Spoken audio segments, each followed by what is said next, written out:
Hello, Scorpio, Sun, Moon, Rising, and Venus signs. Kamusta kayo? Sana po ay nasa mabuti kayong kalagayan. Welcome back po sa Star Tarot. At kung bago kayo rito, welcome din po kayo. Please subscribe, like, share my videos, and leave me a comment kung nakaresonate kayo, Scorpio. So, tignan natin kung ano ang mga messages ni Scorpio for today. We have the Knight of Cups. Ayan. So, meron dito mag-apologize. Merong magsasorry sa inyo, Scorpio. Ito na pipick up ko. At po pwedeng kaibigan mo to or kapamilya, kapatid, mga ganyan. Siguro nagkaroon kayo ng hindi pagkakaintindihan recently. Pero ngayon, hindi rin magtatagal, no? Hindi rin magtatagal na hindi kayo magkakabate. Kaya maaring yung taong ito is going to say sorry na. Hingi na ng inyong kapatawaran, ng inyong forgiveness, no? For some of you, no, kung kayo ay single pa, maaari na meron ditong uh, manliligaw, no? Maaring merong mag-aaya sa iyo na makipag-date, maaring merong mag-iimbita sa inyo, 'di ba? Baka ayun, i-introduce ka sa mga kaibigan, kapamilya, mga ganyan. So merong someone is going to express uh, their romantic interest sa inyo, no? Yung siguro meron dito magko-confess sa inyo ng kanyang pagmamahal or pag-ibig sa iyo, no? May gano'n, may pakilig factor ito para sa iba sa inyo. So we also have a Queen of Swords. So maaari, no, na para mag-iisip-isip siguro dito ang iba sa inyo. Baka mare-realize ninyo sa ngayon na parang mas maganda na lang, no, na maging totoo ka sa sarili mo, maging totoo ka sa ibang tao, na maging transparent ka na sa pagkikipag-communicate.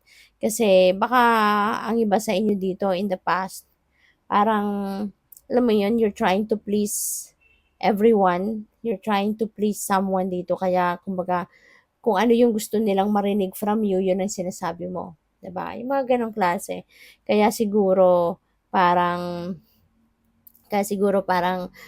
mas pipiliin mo dito na maging ano ka, mas pipiliin mo na maging, tawag dito, maging honest ka na sa ngayon para na mas, alam mo yun, yung parang wala ka nang itatago, wala ka nang, you're just going to be transparent na from here on.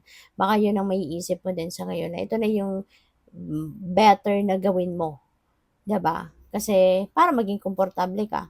Kasi 'di ba kung meron kang tinatago, 'di ba? Kung hindi yung totoong ikaw yung pinapakita mo, edi minsan 'di ba, hindi tayo consistent kapag gano'n. Paminsan talagang lalabas at lalabas ang tunay mong pagkatao, tunay mong kulay. So mas lalong hindi maganda tignan. Kaya maaari, no, na mare-realize din ninyo sa ngayon na from here on, you're going to be true to yourself na. Na magpapaka-honest ka na, mas pipiliin mo na na maging ano ka, maging transparent ka sa sarili mo at sa ibang tao, no? So, which is good. Three of Cups, celebration ito. Ano? Merong celebration. Maaari, no, na yung celebration na to, baka sa-celebrate niyo kunyari, yung magso-sorry sa'yo, isang kaibigan. So, siguro, medyo may katagalan ng hindi kayo nagbate, hindi kayo nagkausap, kaya maaring ano kayo ngayon, na-miss ninyo yung isa't isa, yung company ng bawat isa. Kaya maaaring yun ang ise-celebrate niyo kasi pupuwede ngang patawarin mo na din siya, magkakausap na kayo muli, anong tawag dito, magre-reconcile na kayo. So, maybe yun ang ise-celebrate din ninyo kasi 'di ba magkakaayos na kayo. So, you're going to celebrate that reconciliation. Kaya pupuwedeng gano'n ang ganap dito or baka merong party dito na dadaluhan kayo, magkakasama kayo, mga kaibigan, magkakapamilya. So, you're really going to have fun with each other's company. Kaya, good luck sa'yo. So, by the way, maraming salamat for subscribing, and if you haven't subscribed yet, subscribe na kayo. And also, maraming salamat din for not skipping the ads kasi malaking bagay po yan sa akin.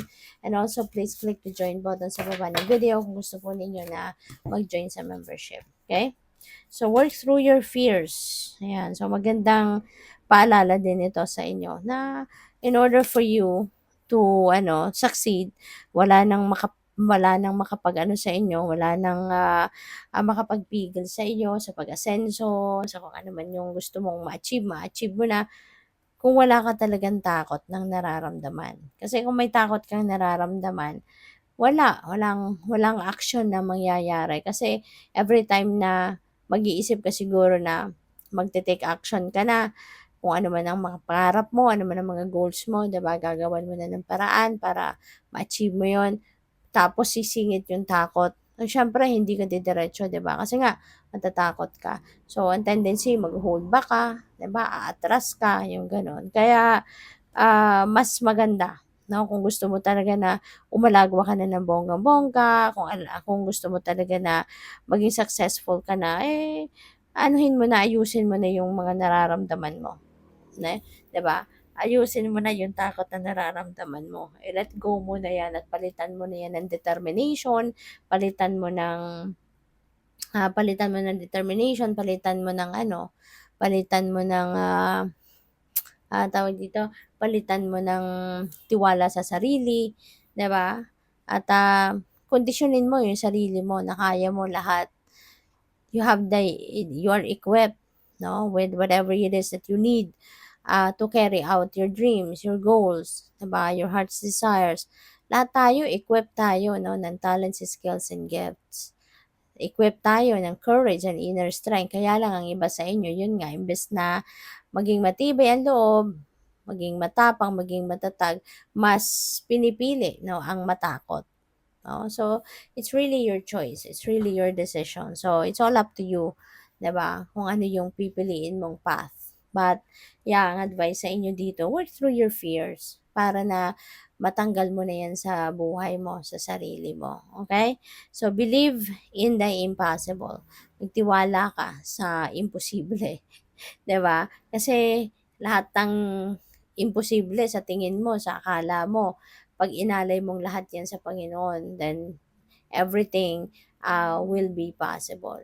Kahit ano man ang iniisip mong imposibleng mangyari, when you offer that to God, God will make it possible for you. Kasi walang imposible sa Kanya. Lahat posible. Lahat ng pwede mong imaginein ay mangyayari. Lahat ng maiisip mong puwedeng mangyari ay talagang gagawin niyang yan, totoo, 'no? Gagawin niya na mag-manifest 'yan sa buhay mo. So, take time to breathe out. Alam mo kung bakit? Kasi baka kayo'y sobra ng exhausted. Baka kayo'y sobra ng suffocated, 'no, sa overwhelmed na siguro kayo sa trabaho, sa mga responsibilidad at obligasyon. Maaaring sobra-sobra na. Kumbaga, baka kayo ay, kumbaga overflowing na sa inyo yung pagod, 'di ba? Kaya kailangan mo din naman na huminga, kailangan mo din naman na umatras muna ng kahit saglit lang sa kung ano man ang inyong mga pinagkakaabalahan at ipagpahinga mo din naman 'yan. Okay? It is really important for you to give yourself time to breathe para makalma ka, para makabalik ka sa balanse, mas maging maganda ang pakiramdam, maging magaan, maluwag ang pakiramdam. Okay? Good luck. Thank you for watching. Love and light. Namaste.